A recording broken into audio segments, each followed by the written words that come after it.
Pada video hari ini, kita akan membahas mengenai cara mengatasi ejakulasi dini pada pria. Kalau kamu ada pertanyaan, komen di bawah. Dan jangan lupa untuk like, share, dan juga subscribe. So, stay tuned!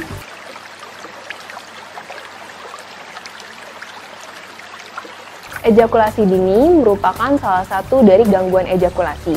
Ejakulasi dini ini terjadi pada waktu yang singkat dengan rangsangan yang minimal dan terjadi pada saat yang belum kita inginkan. Ejakulasi dini dapat terjadi pada semua usia pria, tapi lebih banyak pada usia dewasa muda.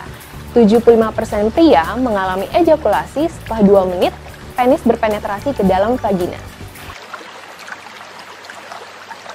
Ejakulasi dini ini dapat menyebabkan ketidaknyamanan dan juga stres pada penderita ataupun pada pasangannya, sehingga dapat mengganggu kualitas hidup, kepercayaan diri, dan pada saat inilah ejakulasi dini membutuhkan penanganan.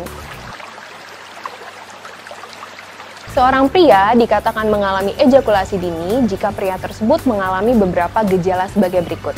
Pertama, jika ejakulasi dini terjadi kurang dari 1 menit setelah penis berpenetrasi ke dalam vagina.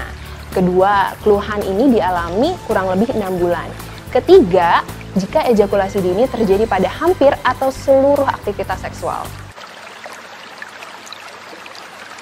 Ada 2 kategori ejakulasi dini. Yang pertama, ejakulasi dini primer, di mana pada awal aktivitas seksual sudah mengalami ejakulasi dini. Yang kedua, ada ejakulasi dini sekunder, jadi pada awalnya normal, tapi tiba-tiba menjadi ejakulasi dini. Ada berbagai macam faktor yang menyebabkan terjadinya ejakulasi dini. Misalnya dari faktor hormonal, genetik, persarafan, saluran kemih, dan juga psikologis. Pada faktor psikologis, misalnya ketika seseorang depresi, khawatir terjadinya ejakulasi dini, ataupun merasa gugup pada melakukan hubungan seksual. Selain faktor psikologis, ada juga faktor biologis yang mempengaruhi ejakulasi dini. Misalnya hormon yang tidak seimbang, zat kimia dalam otak atau neurotransmitter yang tidak seimbang, atau yang ketiga terjadi infeksi pada uretra ataupun pada prostat. Tetapi sampai saat ini memang belum ada penyebab pasti yang dapat menyebabkan ejakulasi dini. Namun dari berbagai macam penelitian yang dilakukan memang ada hubungan antara faktor biologis dan juga faktor psikologis.